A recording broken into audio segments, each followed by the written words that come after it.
On Tuesday, January 22, 2019, Frank J. Mervin and the East Chicago Police Department joined forces to implement a program that identifies residents with special needs. This past midsummer, the Emergency Identity Program was launched. A question-and-answer setting was appropriate for those who still posed concerns with the autism bracelet. These bracelets can ease the tension between the individual and police during interactions. The bracelets are numbered and brightly colored to allow authorities to see the individual's emergency contact information, name, relative information, as well as provide special interests of the individual. The program is provided by the North Township trustee and the East Chicago Police Department. Forms can be picked up and returned to North Township, East Chicago office on 2100 Broadway Street, Suite 4 and 5 in East Chicago, Indiana, 46312. This is Frank Mervin, your North Township trustee, and today we are conducting a training for the police department, the East Chicago Police Department, along with the Autism Society. And what we're doing is we're bringing those two communities together to make sure that the police are trained to reduce incidents on how to approach a special needs or a person with autism. And in the same light, we're working with the school city of East Chicago to identify those people and to allow them to enter into this program. And then we're training individuals in the community with autism on what to expect when a policeman approaches. The overall goal is to obviously have the police department engage in the community of autism to better understand the needs and the fight or flight syndrome, and for the community to understand what the policeman's job is. So this is a wonderful effort done with Mayor Copeland, the City of East Chicago Police Department, Chief Smith, the school city of East Chicago and North Township, all coming together to make sure we live in a safe community and those with special needs are understood, approached appropriately, and being able to reduce incidents throughout all the community. So it's a win-win for everyone. So what do you guys do with that information? Because that was a lot of information right now, right? What do you guys do with that? I'm going to show you guys a video that the Autism Society of America has put together specifically for law enforcement professionals. And it really just kind of encompasses a little bit of everything that we just talked about. And I purposefully did kind of zip through that so that you guys have opportunity to kind of look at the video, and then we'll have a question and answer session right after that.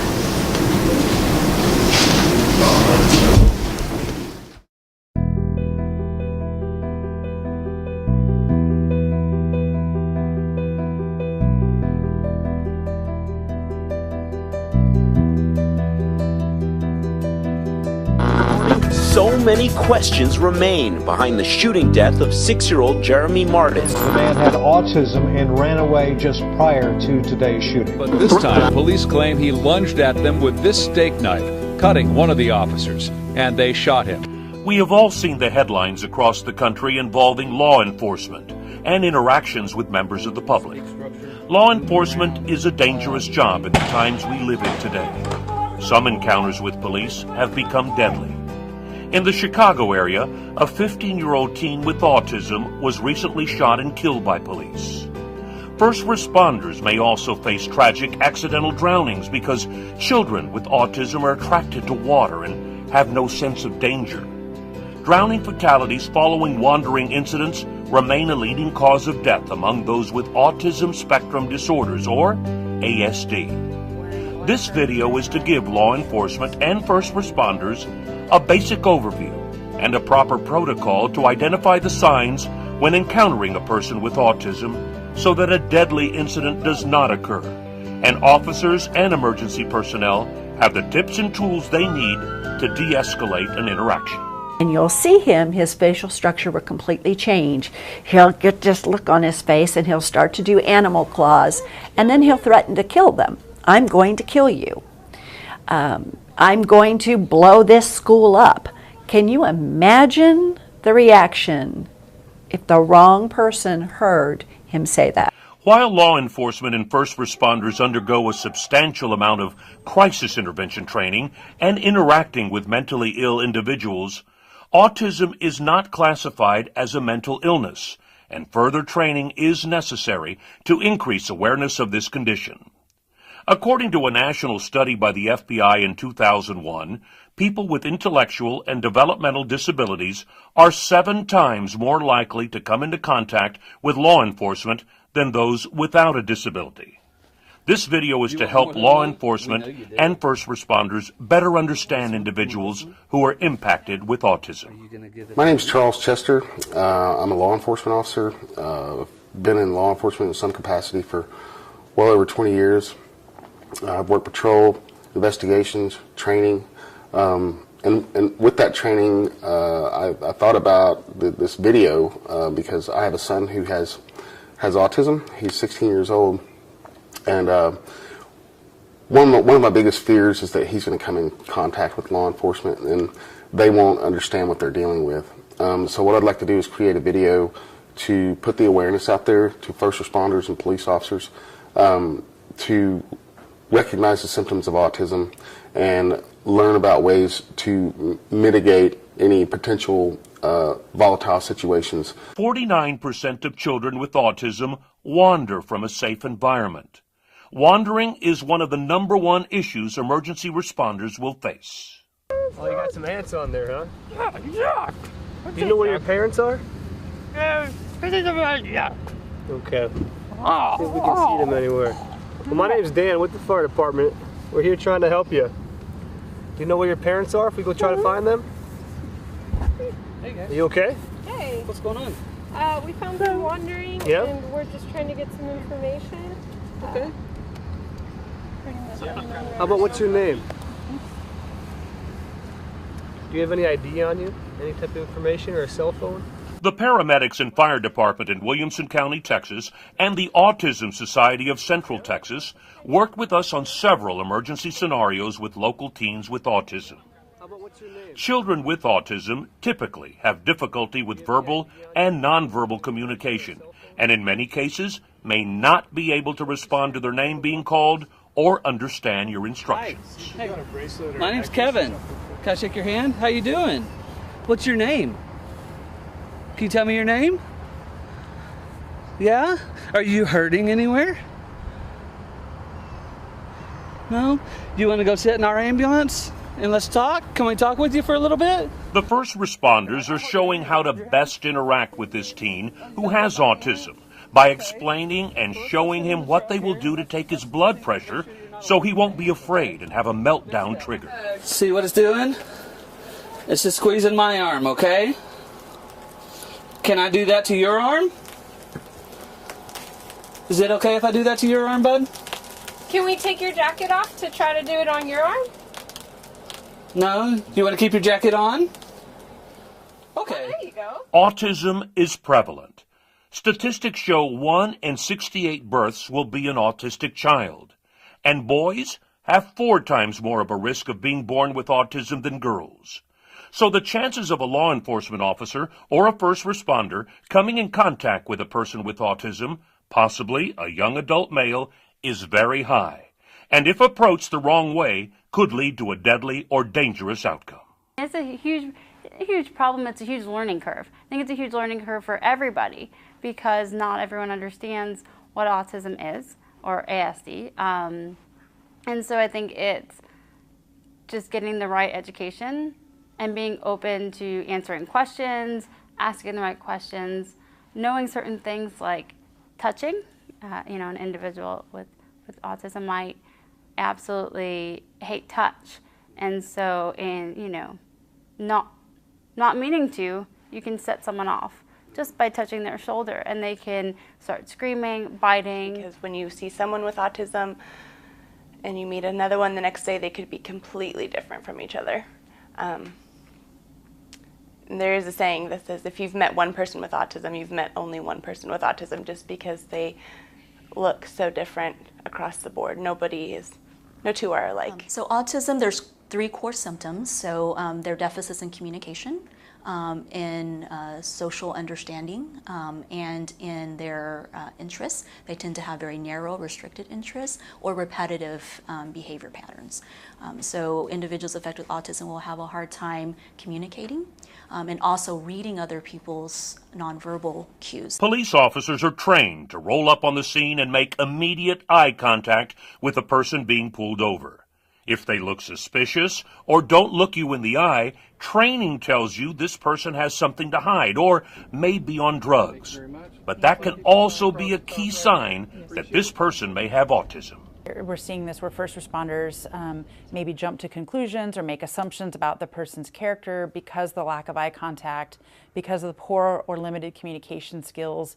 They make assumptions about what that person's been doing or who they are, and perhaps arrest them. For this training video, we worked with law enforcement officers in Smithville, Texas. The police officers did this scenario with a young man with autism after a suspicious person call in a local park. You don't have any type of weapons or anything on you, do you? No knives or anything like that? Nope. No? Nothing. Nothing? Mm-mm. You mind if I check you real quick? Nope. Problem. You're okay? I'm okay. Can I check you real quick just to make sure you have no weapons? Nope. No? Nothing. Okay.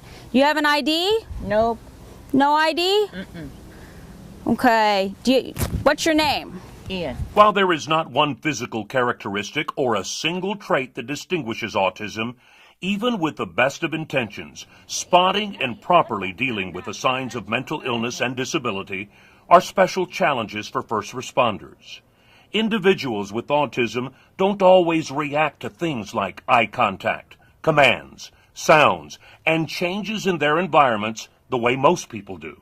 It's difficult to recognize a person with autism right away. You have to spend at least 30 seconds with them. You can't just look at someone and say that person has autism because they look just like you and me. It's all in mannerisms. It's negative eye contact. It's a lot of times their posture. One of the fastest growing needs for us is how to properly interact and be able to handle different types of situations when dealing with individuals who do have special needs. Hello. What are you guys doing here? We're with the fire department. My name's B. What's your name? Danielle. Danielle. Nice to meet you. Nice to meet you. Hey, wait a minute. We all have meds. For police officers and first responders, spotting the possible signs and symptoms of autism and being patient is very important. In this scenario, the Round Rock Fire Department is responding to a call about a seizure. My name is Dan, fire department. Hi. What's your name? He's nonverbal. He can't talk. All right. I mean, he can tell you. What's going on today, kid? What's the problem? He may have had a seizure. John has autism and seizure disorder. He has trouble speaking, but fortunately on this call, he is with his mother. This is just going to squeeze your arm, okay? And this one's going to go on your finger. The medical professionals are very patient with John while they check his blood sugar. All right, on the count of 3, small little poke. Ready? 1, 2, 3. Good job. Oh, hold on. No, they have to get the blood, John. They have to get they have to get the blood. They have to get the blood out of there, John. Watch. 1 second, real quick. You're doing a good job. You're doing great. Because, John, if we have to do it again, then you're going to be even sadder. Perfect. There, that's all I need. You want a Band-Aid? Sensory overload is common with individuals who have autism.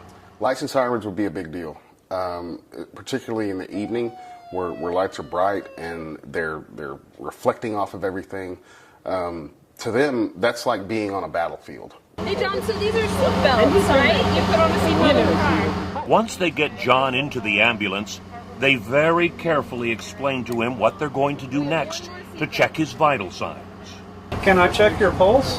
Can I touch your John, wrist? he needs his, give him your hand. Can I roll your sleeve up? I'm just going to touch your wrist here. The EMS workers and firefighters in the Austin suburb of Round Rock are working with teens impacted with autism to see their reaction when being approached in what could be an emergency situation. It's a valuable learning experience for all those involved. When she has her seizures, does she kind of just stare off, or does she have full Yes, body? she just stares off, and sometimes she will just she's a twin, and both she and her sister have autism. She has ADHD, and she's recently had a pretty substantial cognitive regression. So she has her ability to speak is very limited. Okay. So when people talk to her, you have to make sure that you get her eye contact and that she understands what you're saying, and you need to speak very slowly so she understands. I think it's important that we let our larger community know about autism, especially our first responders who are often at intense crisis situations or at times of real emergencies with our families, when awareness is really important.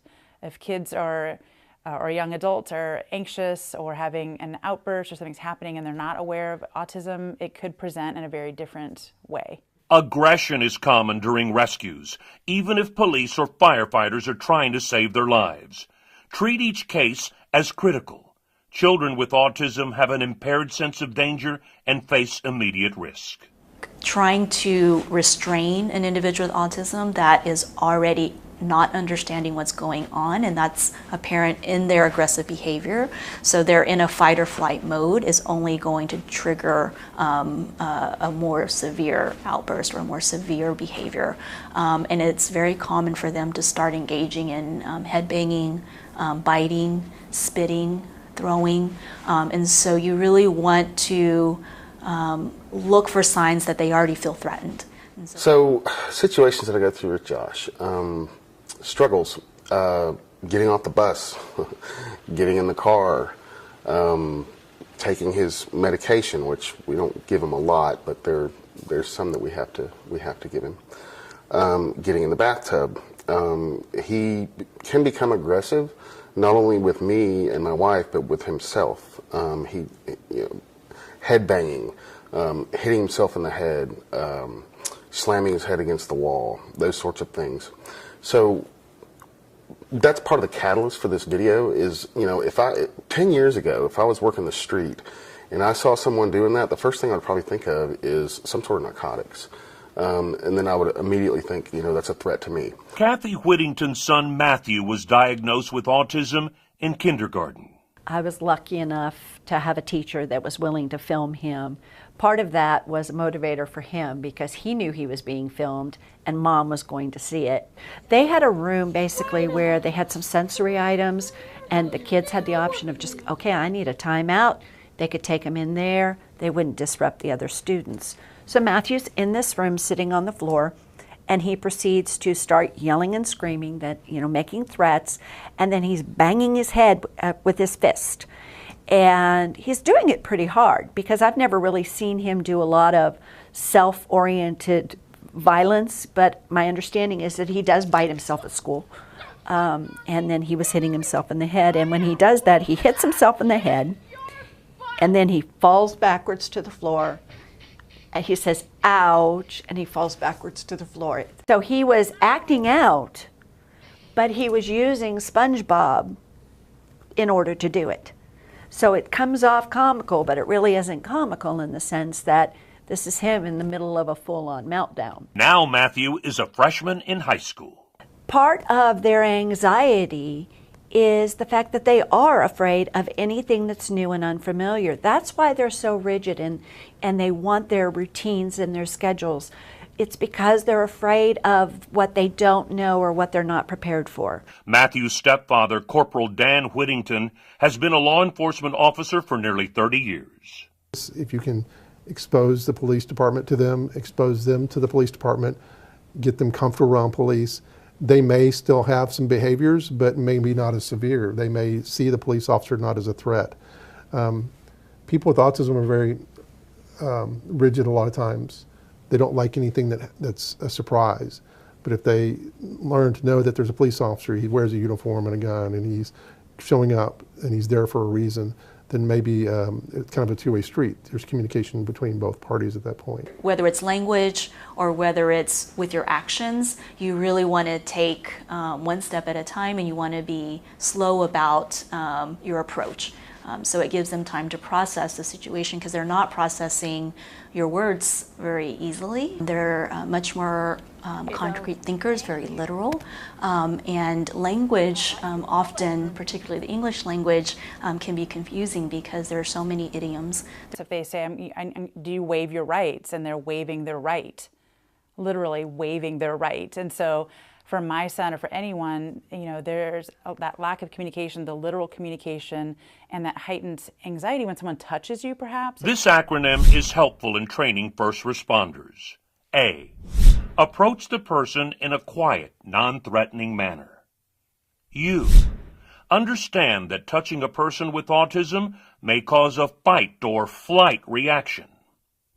T. Talk to the person in a calm voice. Pause and wait for an answer when giving directions or asking questions. The person with autism may be processing slowly, and repeating what you said without giving them time to answer may slow their response down. I. Instruct the person simply and directly. S. Seek to evaluate the situation as it's unfolding. M. Maintain a safe distance and be able to retreat if necessary to de-escalate the situation.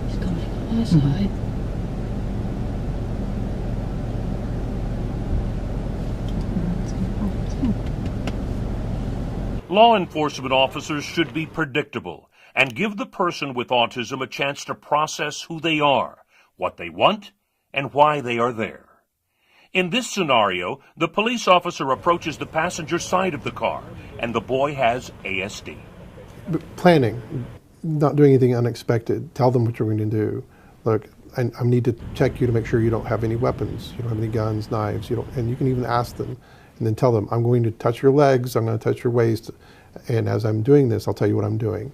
And you can pat that person down doing that. A lot of times, as long as you let them know what you're doing and prepare them, they're okay. And the key is preparation. Deep touch actually is better than very soft touch. So patting them down actually is okay.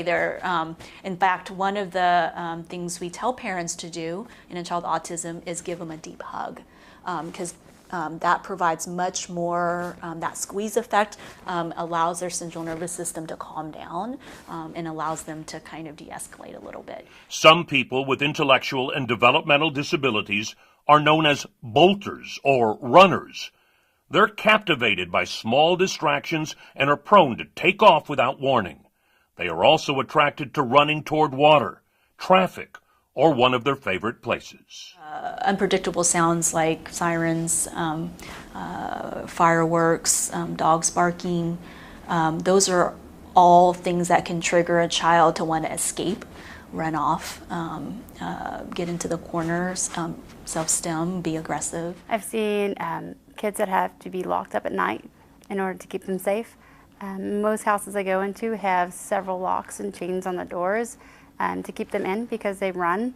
And so that's a huge concern, that they can run out the front door, they could hurt themselves, they could get into something they're not supposed to get into. And so most parents have an extreme fear, it seems like, if their child is prone to behaviors like that. The National Autism Association reports that 91% of children who drown in the U.S. are children with autism.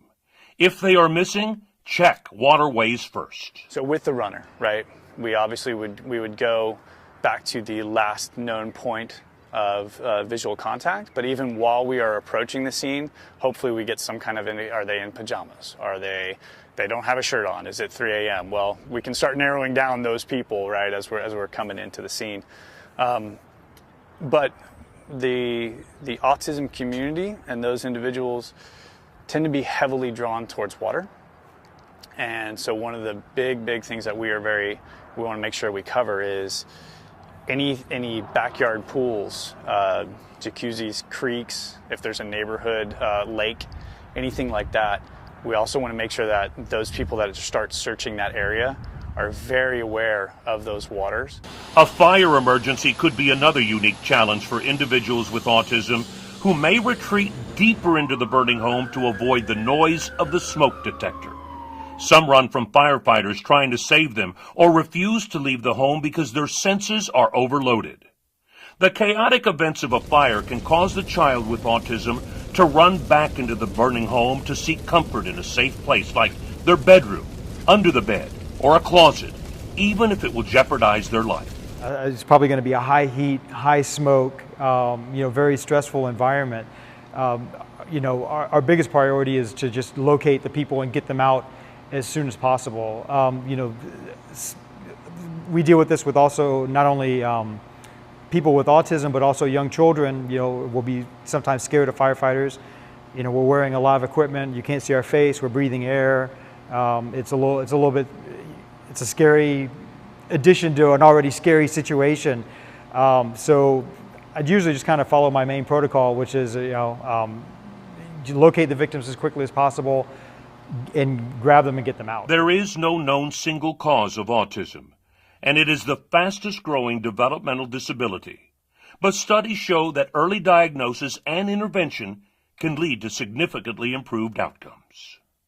When you have autism, it doesn't look the same, and so it's very hard to identify. I think it's important that people know that it affects all ages and stages. It's not something that just goes away when you reach adulthood. It's something that impacts you throughout your lifespan. And so while you may not know right away what's going on with your child, there's a kind of grieving process that when you do get that diagnosis, that cycles through.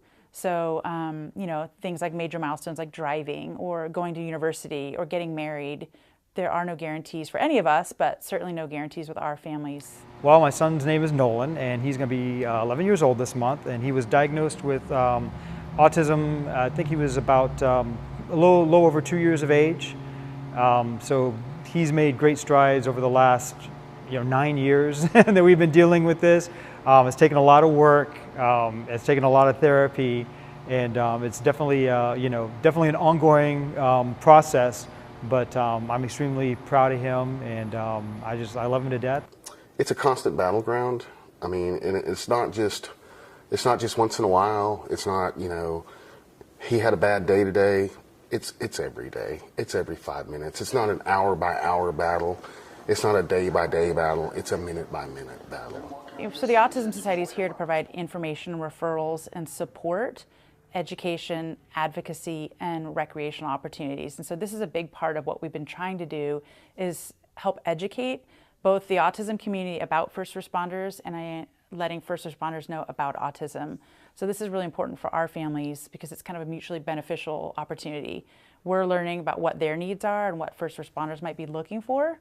And equally, first responders, I think, will learn more about what autism is and how it presents in a crisis. Through actions like this video, this training, through integration into the society of individuals with disabilities, and through media communications, we have the ability to enlighten people and to empower them as parents, as educators, as first responders. And I feel like it's our responsibility to do so. For more information about autism resources for first responders, go to these websites where additional training materials can be found. Autism Society of America Safe and Sound Initiative. National Autism Association Big Red Safety Box. Autism Speaks Wandering Resources.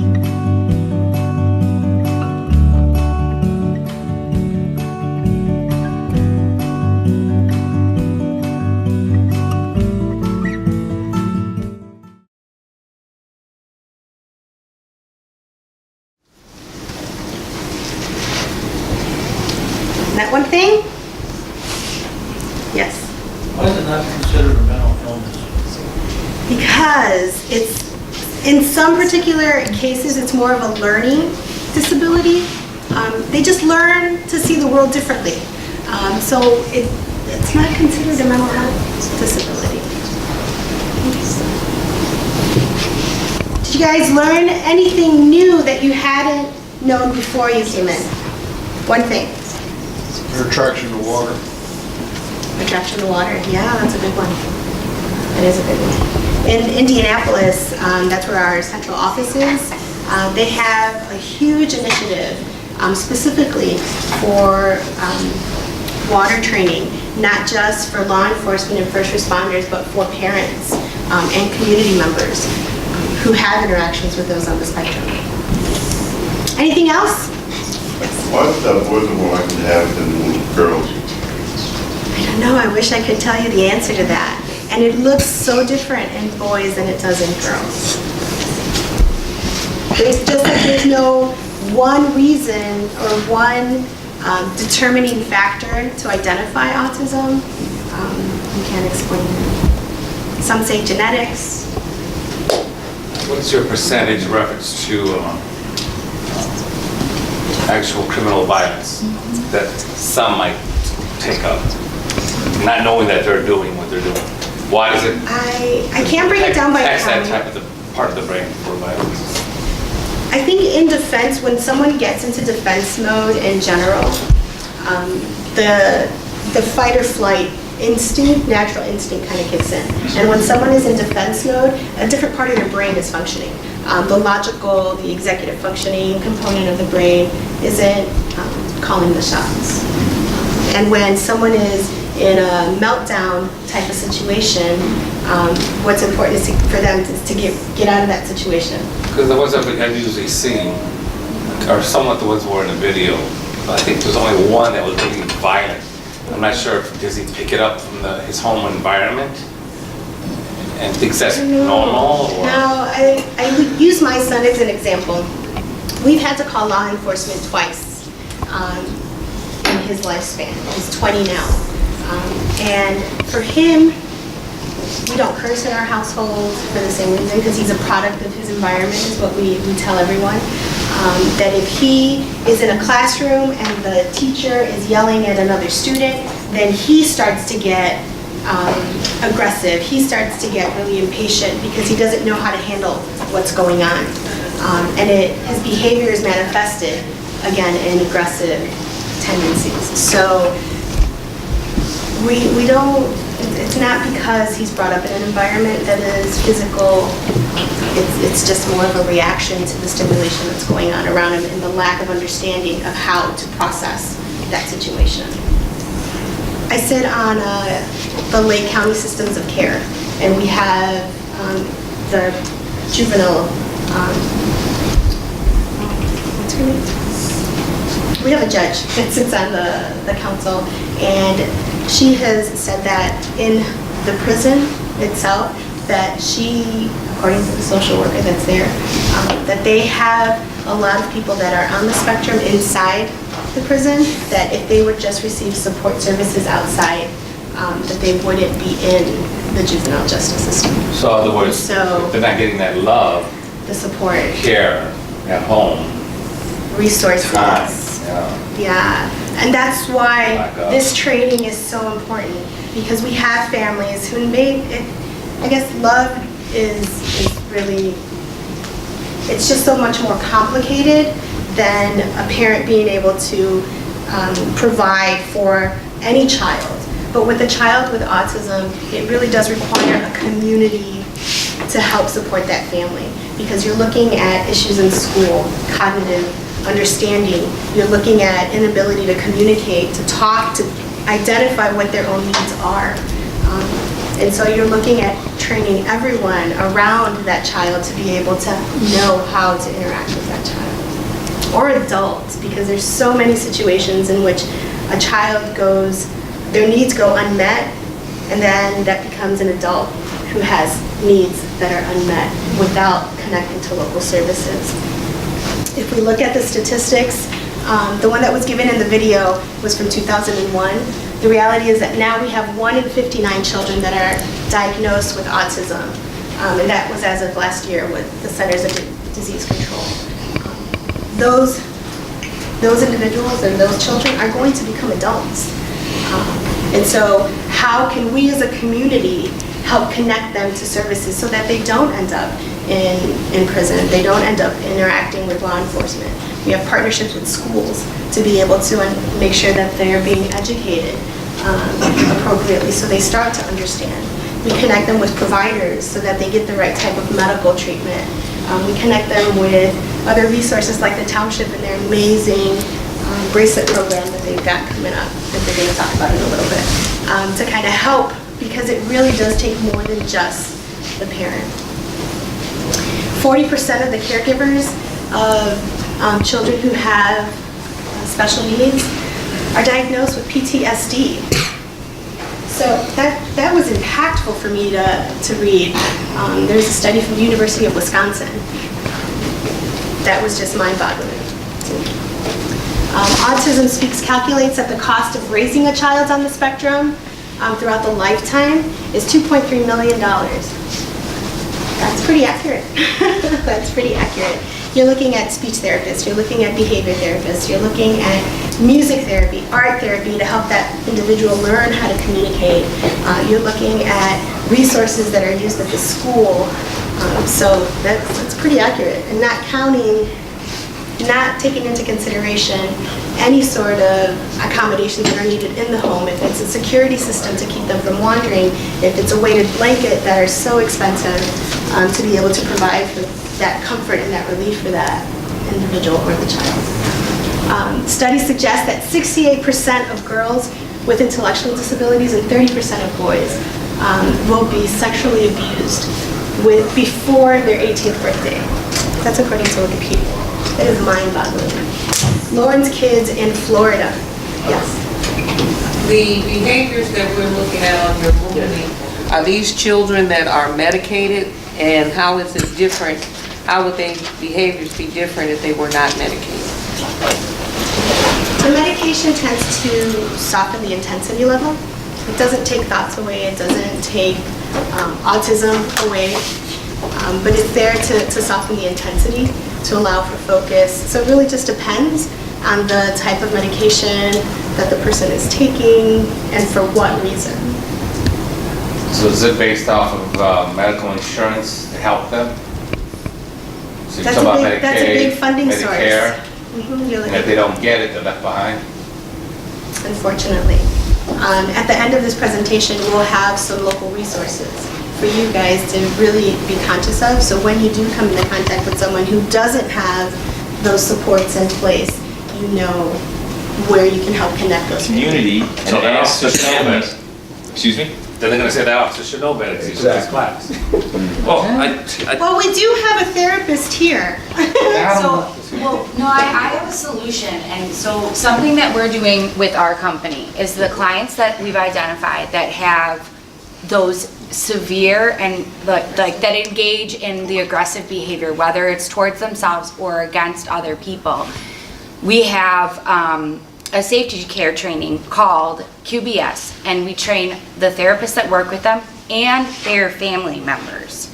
And their family members can work to try to de-escalate those behaviors. They're trained in antecedent measures, so to try to de-escalate it before it becomes a huge problem, but also they're trained in release methods, so if the client is like biting them or pulling their hair, how to release those, and also some restraint methods. So methods that if in the absolute worst circumstance, the client just continues to, or the child continues to escalate toward them, this is what you can do to stop it in the moment. And then they can work to de-escalate it. So these are clients that we've determined, or their parents have determined, are continuing to escalate. Right now, obviously, this is only in the situation where these clients have services. So it only helps with some clients. And I understand where you guys are coming from. You're saying like, well, what about the clients that don't have services? We're working on that, right? There's only so much we can do, and it's one step at a time. But I think if we start to get these families trained, like you're saying, like we've got to train the families to de-escalate some situations so that they're not always just calling police and putting you guys in more danger. But at least that's something that we're doing to try to work on that. Not perfect, but right? Why we're here. Yes, sir. I was sitting there thinking of something that what you just explained. Is there some kind of way that, since you all are working with these different agencies, that you all can possibly get in contact with someone from the Bureau of Motor Vehicles where if you have an adult that has autism that is driving, that that's something that could be identified possibly on his driver's license. Really good idea. You know what I'm saying? Because, I mean, if we can have someone who drives trucks, they have endorsements on there for hazmat and CDLs and things like that. Maybe possibly that's something that could be done for, say, a 16-year-old. Sure. That could be put on their driver's license, or in fact their state ID as well. So, right, that's not a Department of Motor Vehicles. That is a state legislator issue. And my dad, who looks for ideas like this, will take that upon, because there has been a movement to try and have an identifying marker for veterans with PTSD on the licenses, and also we could see if that fits in, and he can maybe amend that into that. So Make sure that you tell your dad that came from Officer. Well, what you don't know about politics is it will be my dad's idea. But that is a very good idea, and could make a difference. And they're in session right now. Yeah. Any other questions for me and what our intentions are and what the program entails from anyone? I think I heard everything that you guys had to say about the program, what you're trying to do, and I think it's really great. You're not trying to victimize the victim, or, you know, and be inclusive with police officers, but still, that doesn't, I haven't heard you say anything about where the society is going to come in the moment and be able to assist before stuff is to where it's escalated. We're very reactive. Let's just put that out on the table. We don't come in with the, we should come in with the bear hug, but normally we don't. And I'm wondering, is there somebody that I can call before I engage? Because that's what I'm there. That's my job, to resolve this in 2 or 3 minutes and move on to the next call. Do I have a phone number like CPS or somebody, hey, we need you down here like ASAP so we can get this kid? Because obviously they do not belong in the back in our facility. And so what are you asking me to do with this person? 9 times out of 10, the hospital's not going to take them because they don't have EDOs. So we need something that's going to help us in the moment. Good morning. I'm Tamara Polk. Most of you know me as Tammy Polk. I am the Director of Special Education. And I'm Patricia Koulianis. I'm Transition Coordinator for the School District of East Chicago. And I just want to give you a little bit of background. I have worked with the school, actually went to school in East Chicago, born and raised my children there, and then kind of moved away a little bit, but I've never left there. My heart's been here with our children and our community. I started as a para in 1987 and then went back to school, and now I'm the Director of Special Education. I came to East Chicago in 1996, so this is our 22nd year, I believe, teaching children with special needs from the beginning of my career. I now have a son who's been identified with autism spectrum disorder. He's come a long way. He was a runner when he was a toddler. We were the family that had to install an alarm system, and my husband looked at me as though I was to have all the answers, because this is what I went to school to do and this was my job. And I will tell you, every day is different and every day is hard. Now, when I feel like sometimes I do autism all day and I do autism all night, but that's okay. It's just become part of who I am, and we are looking for ways to partner with the police department and the community of East Chicago to come up with solutions, how we can work together to help these students. Right now, we kind of had a side conversation with our autism committee with School City of East Chicago. I said, why can't we partner with the police station?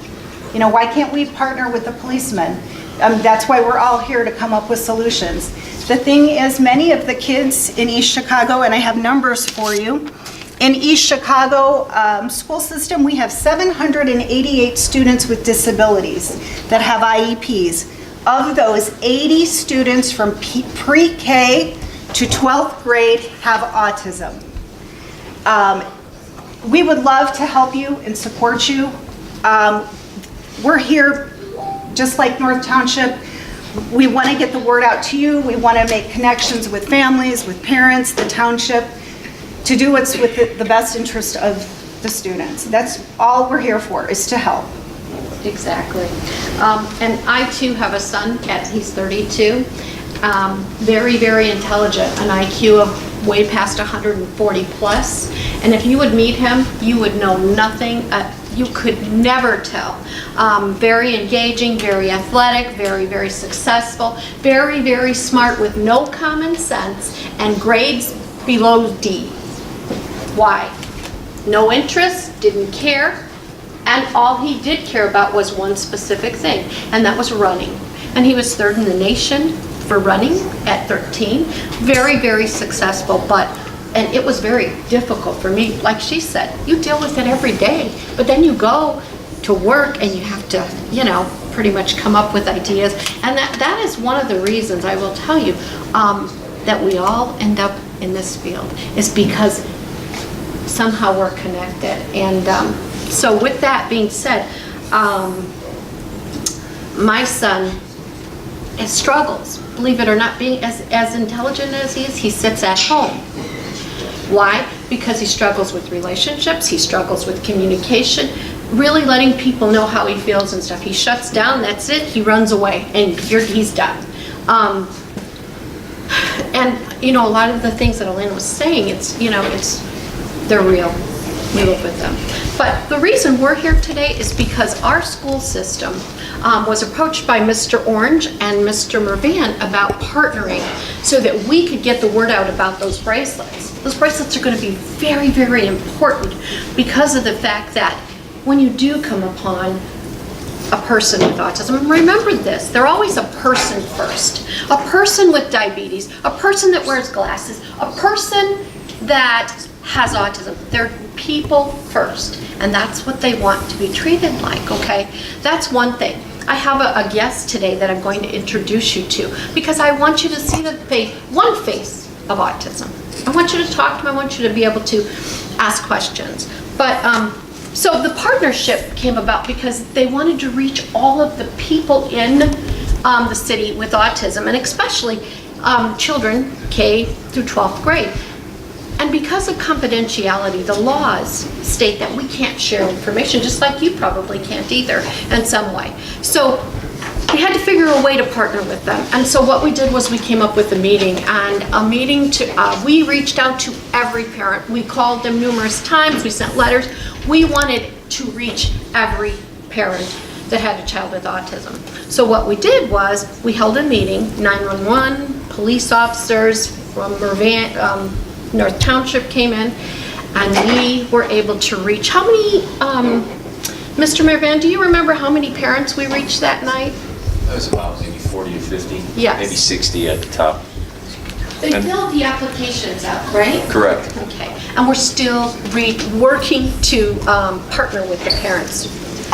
Any student that has an IEP, by law, we are required to meet with the parents once a year and hold an annual case conference. So as transition coordinator, my job is to assist parents and kids as they transition from high school out into the community. So I can assure you that sophomore year in high school, every single meeting that we have yearly with every student that has a disability, we start talking about things like guardianship. These are the things you need to do. Do you have a state ID? We have a list of things that we go through with the parent, and we review them. And so then junior year, we come back to the table. It's time for the meeting. And we always say anything involved with a court document is going to take 6 months. You can't wait till the last minute. We have some resources, and we give the parents names of attorneys who help with the guardianship process, who will assist, work pro bono. We are there to provide resources to families, and every year we just keep pounding that same message. We also try to get parents to fill out the Medicaid waiver. which is also, you know, people will say, yes, I'm going to do it, yes. And then here the student is 18 years old, they're an adult, and now they don't have any services. There is a waiting list. The waiting list is not what it was when my son was young. We waited 9 years. I got on the list right when he was 2, and we waited 9 years. Now the wait time is about 2 years. But every meeting, we're encouraging parents, don't wait till the last minute. If you haven't done this, your child's 15. What are you gonna do when they turn 18? Right. You know, if you don't get guardianship, if nothing else, that Medicaid waiver will help pay for services. Everybody gets tired and burnt out. That waiver will pay for respite care, which will allow professionals to come in to sit with the student, the child, so that the parents can get out to help care for the child. It's just endless, and that would be a lifetime thing that they would need. And we address this every year. How many times did you have to apply for your Medicaid? I applied for it one time, and then now every 3 years I will get something in the mail that I have to just take back to the doctor. Very lucky. Yes, and then I will have. Quite a bit of times to apply before they finally say yes. It's a very difficult process. Yes, it is. Weren't you denied because application at first? Weren't you denied only because? No. They base it on you're too poor. Well, or see, you're too it's rich. called a Medicaid waiver, and they can't, with the Medicaid waiver for autism, they can't consider the family's income. Oh, good. Yeah, that's good. Yes, because we didn't qualify. So the family support waiver is the one that she's talking about, and the community integration waiver. And that does cover services, but it works parallel with Medicaid. Right. It's a part of the same process, but now there's two funding sources. There's Medicaid and there's a family support waiver. That waiver waives the traditional income that would make someone eligible for Medicaid. So there's some collaboration that's going on now between those two departments. So now there's not that apply separately. Process, like Yeah. she said before, it took a long time. Yeah. And there are a lot of resources out there, and that's what we have taken on. Our job in these meetings is to talk to parents, to tell them about Elena's program, to tell them about various resources out there, to give them the opportunity, but we also push them. We will assist them to fill out the Medicaid waiver, and I will tell you, it's not an easy application. No. By the time I was done filling out the application for my son, I got 2 letters. One, that my son qualified, but my husband did not. I'm like, my husband? I had no idea. Somehow they thought I was applying for both my husband and my son. It's not an easy application, and it's very intimidating. It's a lengthy process. We make ourselves available, and we have resources from ARC that will also assist with Spanish-speaking families that will help us with that. So I brought a guest with me, and Jasper, come on up. His name is Jasper Gideon, and he is I'm going to let him tell you. I'm so used to speaking for our students. He has a voice, and he wants to be heard. So with that, I'd like you to tell them your name. My name is Jasper Gideon. Okay, how old are you? I'm finna be 18 in 2 months. And what grade are you in? I'm a senior. What do you want the police officers and everybody here in this room to know about you? I want everybody to know that I have high functioning autism, which is 100% normal.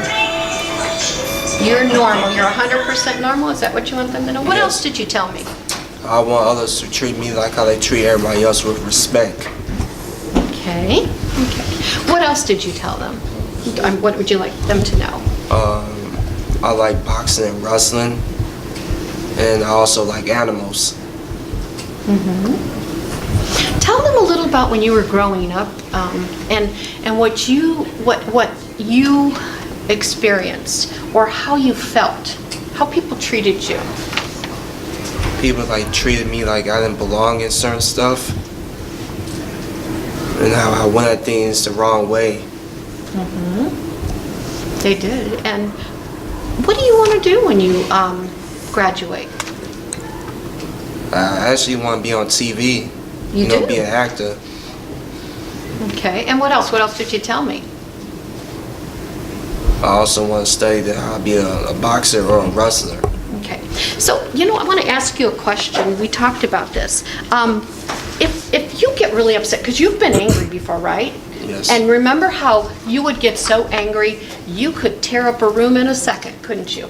But right now, you say you take out your anger on what? What do you do, tell me? I take out my anger on the bag up in the boxing room. Okay, good job. If a police were to approach you and you were very, very angry, just you were so mad, what would you want them to do? What would you want them to do? So you were just so aggressive, and you remember, you know, you've had some of those issues before, and you're dealing with them now. But if somebody came up to you and you were so angry, you were so upset, how would you want them to come up to you? How would you want them to approach you? I want them to approach me polite and appropriate. Okay, what is appropriate? Like in a normal way, like not in so much an aggressive way, like in a killing way. Okay, okay. Alrighty. So, are there any questions, guys? Last time when I came, I brought another friend of mine. His name was Christian. And Christian was totally different. You know, Christian has, actually he's got a job. He was trying to pass that GED. Yes, sir. I'm sorry, we couldn't hear back here. He wanted us to approach him in what kind of way? What kind of? In an appropriate way. Okay. Appropriate. So what's appropriate, Tom? What you said was appropriate? Like nice and calm way. Nice and calm way. Okay. Okay. What's your first name again? Jasper. So you like wrestling and boxing? Yes. So you figured out sometimes when you get frustrated, you rather wrestle or punch the bag and channel your anger that way. Right. And it makes you a better, stronger person. And hopefully you stick with that and go farther. Now I see you're wearing that shirt. Are you with Central High School? Yes. Oh, are you really? Oh, okay. There you go. Now, Jasper does a lot of walking. He likes to walk, and that helps with some of the energy. He likes to go to the library, he likes to use the computer, and sometimes, just to help get his aggression out, when I see you walking, what do you do sometimes when you walk? That I understand it, but maybe the police would not. So sometimes, because Jasper likes to box and he might not have access to something, you might see Jasper walking down the street doing what? Shadowboxing. Shadowboxing. Yes. Well, Jasper, you know what? You know something I don't know. You know how to operate a computer. Very smart, too. I don't even know. I know how to learn what I do at work, but I don't even know how to go online or do all that stuff. So, see? You know more stuff than I know. There you go. I'm a board certified behavior analyst with Total Spectrum, and we serve clients with autism. We are a company, so we go we do in-home therapy for kids with autism, kids and adults with autism. And it's an insurance billable service, or we bill the waiver here in Indiana. And so I just wanted to go over some things that can be helpful for you guys when you're responding to an incident. So if you want to go ahead and go to the next slide. So we're going to talk about why it's important to understand autism and autism caregivers, what can first responders look out for, some de-escalation strategies, and when first responders are called. So why is it important to understand autism? So the prevalence of autism is really continuing to rise. So it's really likely, as you know, to encounter somebody with autism. People with autism are often misunderstood. Like you said, that gentleman, like you would not have known that he had autism just by looking at him. It's often that you might come across someone that just appears to be intoxicated, or like maybe they're on drugs or they have a mental illness, but really they have autism. A lot of times the people that we work with or that have autism are nonverbal. So you might ask them questions and they might not be able to respond to you. And if they've run away from home, even if they have a communication device, they might not have it with them. So they might not be able to respond to you, or even if they can respond, if you're an unfamiliar person to them, they just might not respond. So even if they are verbal, they might just be like, I'm not talking to you, I don't know who you are, I don't really care who you are, so I'm not gonna talk to you. caregivers may be trying to de-escalate a situation and they might just need a little bit more assistance like we talked about. We're really working with our caregiver training to teach caregivers how to de-escalate situations. And I know that you guys are doing a lot of stuff in your community to partner with caregivers, which I think is wonderful. But sometimes they've done everything that they can and they still just need a little bit more support. Challenging behaviors and skill deficits can look like criminal or dangerous behavior. And like the teacher said, the two ladies that were up here, those challenging behaviors are the way that that individual is communicating.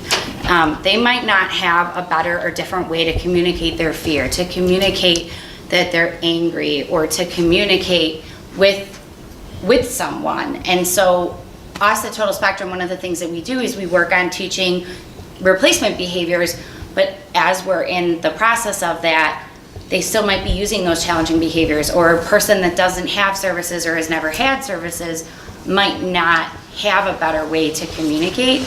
And so through schooling and through your guys' community efforts, we're trying to teach people different ways, but those challenging behaviors are sometimes the best way that that person has to communicate whatever is going on. And then not everyone with autism receives appropriate help or treatment, which may mean that that person can have difficulty in functionally communicating.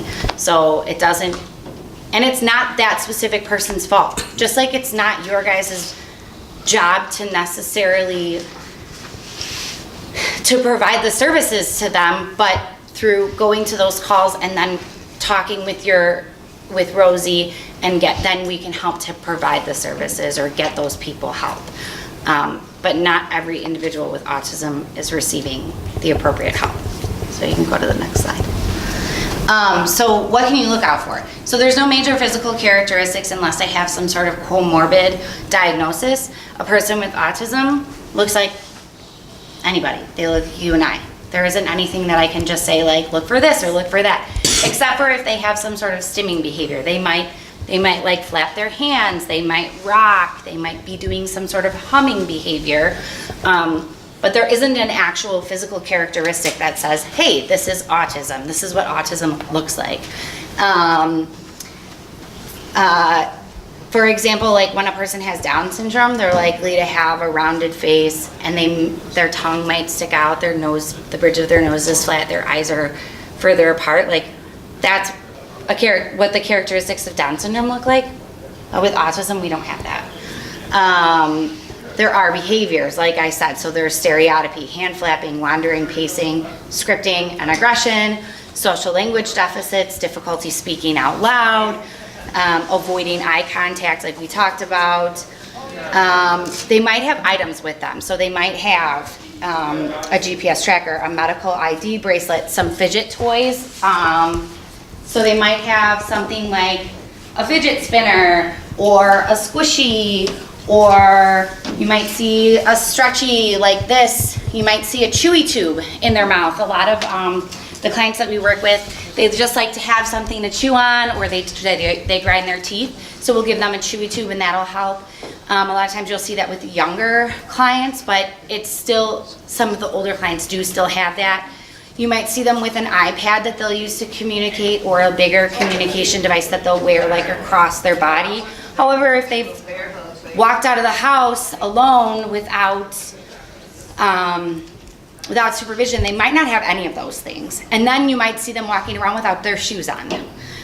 No shoes, no socks, no winter coat in the middle of winter, no gloves, not appropriately dressed because they just wandered out of the house because they want to go to the video store to pick out their favorite video, because that's what's on their mind, and they just left without anything. So think of, like, those are things to think about. If you see like a 6-year-old kid wandering down the street, or even an 18-year-old wandering down the street, it might not be because they're on drugs. It could be because they have autism and there wasn't somebody to help them appropriately get ready to leave the house. So these are some of the things that you might see. So that's a communication device. They might have a PEX board, which is just like simply a board that has Velcro pictures that they could use to communicate with. It's a more simple communication items, some of the sensory things, the toys, the chewy tubes. Sometimes they'll have like a watch or a timer that they use, or an ID bracelet, things like that. You guys are getting the ID bracelets, which is fantastic. A lot of our clients that are nonverbal, we work with the families to get ID bracelets if the community isn't already doing that. And then we do work with the clients that are verbal to teach them their name, their parents' name, their phone number, and then we teach to generalize that across people so that they're willing to answer to an unfamiliar listener. Go ahead. So what can you look out? Oh yeah, what can you look out for? Sorry. You might encounter a parent, therapist, or other caregiver attempting to work with them. Some families wear clothing that indicate a diagnosis. So you might see, like, I have my total spectrum shirt, like a lot of parents will wear these, or the therapist. A lot of kids will wear shirts that just say, like, I have autism. That's becoming more common, or it'll say it on the back of their shirt. If they don't have an ID bracelet on their wrist, they might be wearing it on their ankle or on their shoe because maybe they take it off of their wrist. So those are common places to check, or if, like, on the bands of their jeans, if they wear jeans, somewhere where they're less likely to try to take it off. However, some people, you know, they just wear regular clothing, and some people don't want everybody to know that their child has autism. So they kind of almost hide it because it's hard for them to accept. And so then they're not going to be as open about it to everybody in the community. So their child might not have an ID bracelet yet. They might not be the people that are wearing those clothing. So communicate with anybody that you feel might be helping the person, and it's okay to ask questions. At least in my opinion. If you think that that might be the situation, ask. It's better to ask and be wrong, in my opinion, than to not ask and read the situation incorrectly. In case of an emergency, a caregiver who is not the parent may release as much information about the person as a parent. So, you know, in an emergency, even if it's the babysitter, you can ask questions to them and they can give you that information and kind of tell you what's going on. Those working with a person with ASD might identify themselves as a one-to-one, an aide, a therapist, direct service professional, professional service worker. There's like 100 different terms that might be used. So, you know, those are all different things. You could go to the next slide. Next slide. Oh, sorry, I didn't see that you changed it. So de-escalation strategy. So stay calm, being calm. Like people with autism are often, they model off of what's going on. They're really good at imitating. So if you're calm, they're more likely to be calm. Communicate with and seek advice from caregivers. If the person is alone, keep in mind that he or she may not recognize your uniform, especially if they've never had contact with police officers. And they might not know that you're not a danger to them. So a lot of times they've had instruction on stranger danger, and we haven't maybe gotten to the point where these are people that are safe to talk to or to interact to, because they learn things in discrete, concrete steps. Remember that little to no eye contact is normal for someone with autism. If you can turn off your lights and sirens because of the sensory, that might make them more escalated. Identify the person's potential preferences if you can. If they're really escalated, obviously you can't have a conversation about what are things that you like and what are things that you don't like. But if you can, that's a good way to get them to calm down. You can talk to them about, like, hey, I really like your shirt. That's really cool. You like, you know, just trying to have a normal conversation with them. Sometimes we'll like break them out of it. Yeah. Okay, you said they might not want to make eye contact with you. Is it okay if you try to make eye contact with them? Often, yeah. Okay. Yeah, it depends. So I have some clients where if I make eye contact with them, it's okay, but they're just not gonna do it with me. I don't have any clients that I work with where if I make eye contact with them, it makes them like mad or angry. So yeah, you can try to make eye contact with them. They just might not make it or hold it with you. You can go to the next one. Avoid standing really close or touching the person unless you like know that they like to be touched. Approaching slowly, try not to approach from behind. Limit the number of people working with the person. So if you're, obviously I know like strength in numbers, but if there's 10 of you approaching one person, that might escalate the situation a lot more and make it worse. Well, that all depends on the nature of the call. Totally, and I get that, and that's what I'm saying. That's what I'm saying, like, I get that you guys work in numbers, and that's why, if you can, limit it. If you can't, I get it, you know? These are just some potential strategies. And if they're, like, if the caregiver can stay and help, that sometimes will work, but sometimes they need to be separated. Sometimes it makes the situation worse. So remove that caregiver from the situation, you know, and talk to them separately, get some information about how you can interact with the person, and then go, you know. Use simple questions, decrease the amount of words that you use with the person. If you're not getting responses or instructions, slow down. Processing speed is usually slower when working with people with autism. You can go to the next slide. Explain what you're going to do. So tell them the things that you're going to be doing and why you're doing them.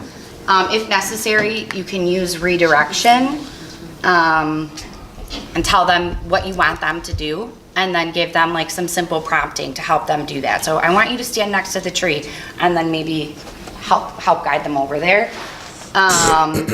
If restraining the individual, consider the following. So it might agitate the person more, and it may cause physical injury. People with autism have low muscle tone. And once they appear calm or respond to you, reinforce their behavior. So tell them what you like about what they're doing, because they're used to getting reinforcement for their behavior a lot of times because of the behavioral therapy that they have. And obviously you guys I'm sure already do this, but check for identification, like their identification bracelets and stuff like that. I think you guys often know what first responders are called for, and since we're running short on time, we can skip that. Sound good? All right, do you guys have any questions? I went really fast, I know, but. All right. I want to thank you guys so much for being here and being engaged in the conversation. Lastly, just 5 more minutes, we have your fellow officer, Justin Orange. Okay, so I'm gonna talk to you guys real quick from the police officer standpoint and from the father standpoint. I understand everything that you guys are saying, but every situation is going to be different. You're not going to come to my house and my son's going to attack you with a butter knife. So to be able to talk to you guys about how to deal with that, it's rough because every situation is going to be different. No, just real quick. No, go ahead. Go ahead. No, I'm not going to say that. What are you talking about? No, I'm about to say, no, your son is unique. And every situation is going to be because he's up here around us all the time. Correct. You know what I'm saying? So your son's situation is unique. He see me, what I'm saying, I give him a fist bump, you know what I'm saying? So we don't treat, and you see me interact with your son, we don't treat him any different than any other kid. Correct. You know what I'm saying? So his son is unique in this situation, so I'm sorry. So to get to the gist of today's training is probably around May or June.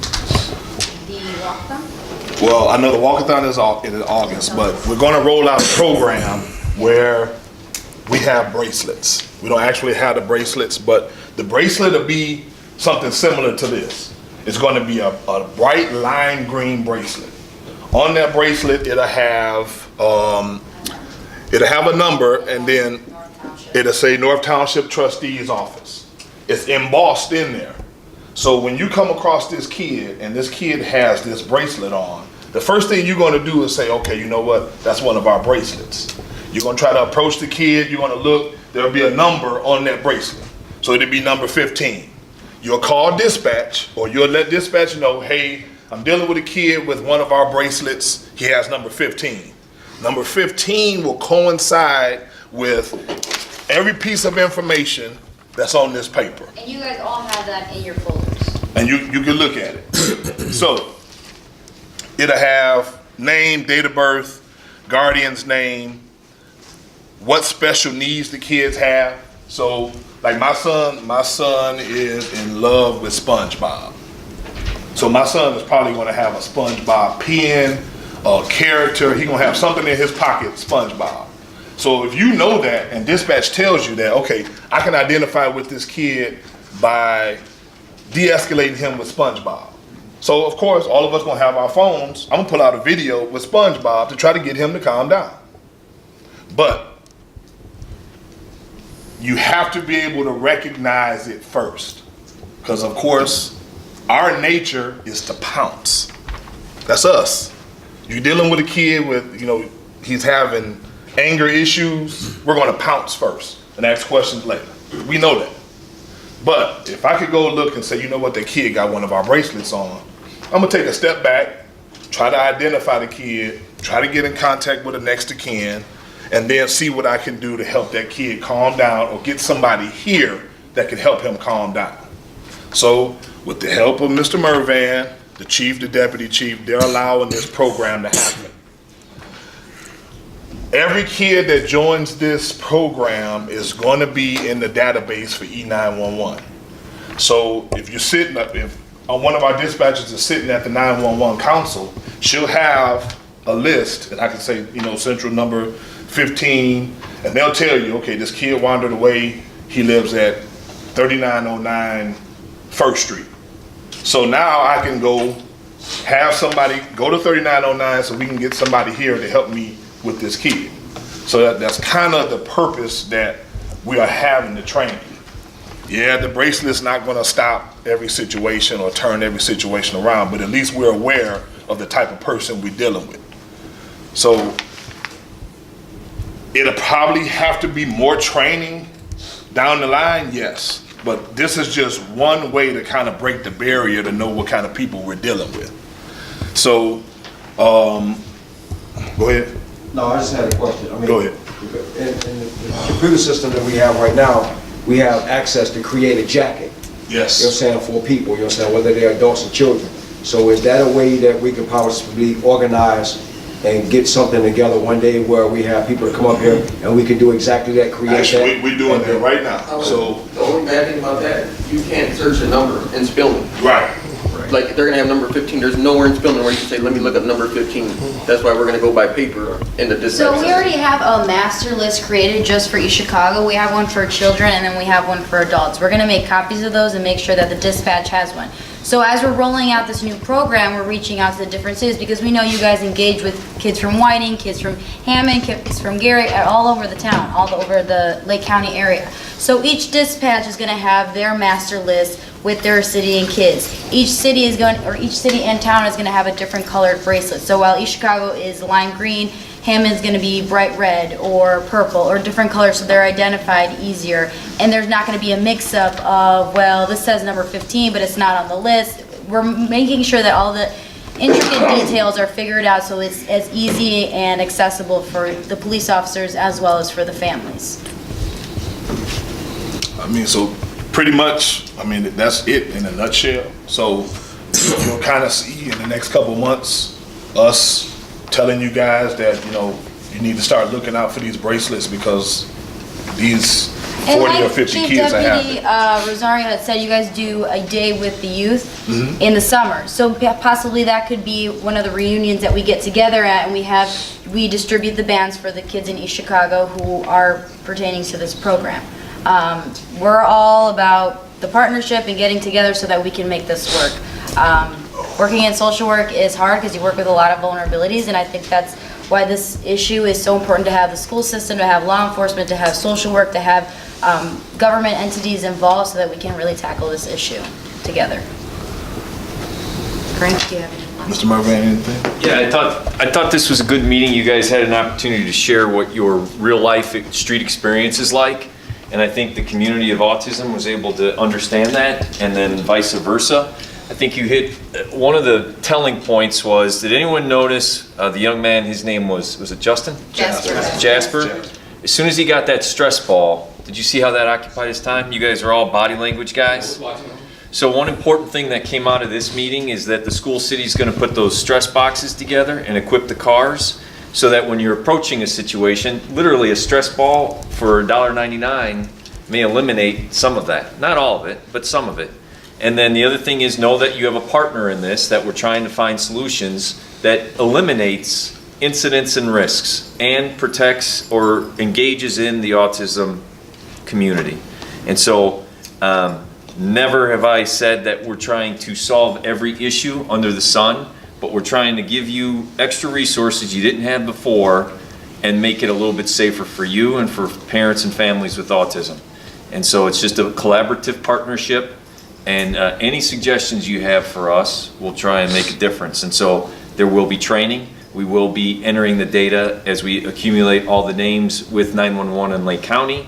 I'll get together maybe with the chief. I don't understand what it means to create a jacket, but Justin can help us do that so that our resources, our staff, Develop Grant, can possibly do that so someone's not taking resources from the city, and then we'll go from there. But our objective is to try and put you in a safe place so you return home safely, and understand the person with disabilities with autism wants to return home safely also, and their family. Yes, sir. Why did you guys go with green instead of staying with the blue color that is nationally recognized for autism? Because like she said, other agencies might have a different color, but we won't know. I'll answer that. If you look at some of the bracelets that our kids are wearing, they're not wearing a lime green bracelet. Most kids who have DARE or something like that, they always have a red or a blue bracelet on. So at least if we have a green, it's going to stand out. So we'll be able to identify it quicker than somebody just wearing a blue bracelet. And it might be a East Chicago Central Cardinals bracelet. But like she said, what if other agencies? Well, as a point of clarification, we're leading that. We're doing the other communities with the different bracelet colors, and we may go lime green for all. So we won't be able to recognize that if they come into East Chicago. Right. So we'll have to figure that out. We are starting here first. This is where we're starting. Sorry, we had talked about that. We were saying we'll put EC in front of the number. Or like, you know, Hammond's abbreviations in front of the number, Munster's abbreviations, but you'll be able to distinguish who's. Yeah, so it'll say EC1 or EC15. Any other questions? All right. That's it. Thank you guys. So much, guys. Good morning. My name is Justin Orange. I'm a acting sergeant with the East Chicago Police Department, and we were here today for autism training for our soon-to-be autism bracelet program that was brought to us by, with the help of Mr. Frank Mervan from the North Township Trustee's Office, in conjunction with Mayor Anthony Copeland and the City of East Chicago.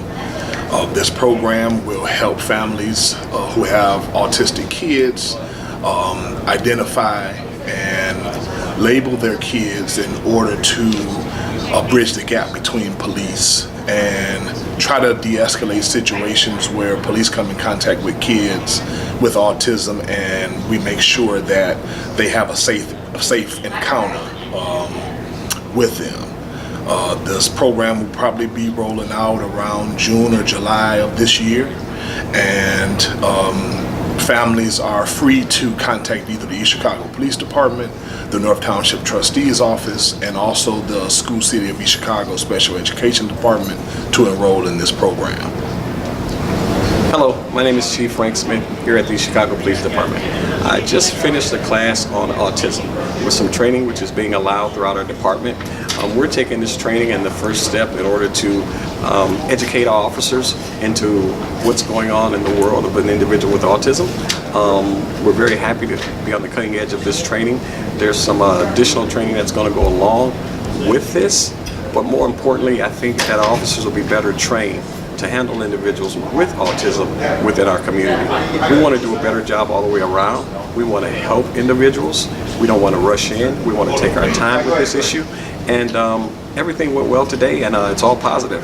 So we're looking forward to some additional training. We're looking forward to getting our officers up to speed. We're looking forward to working with the 911 center, the township's office, and I think this is going to be a very positive approach for our community when we're dealing with the subject of autism.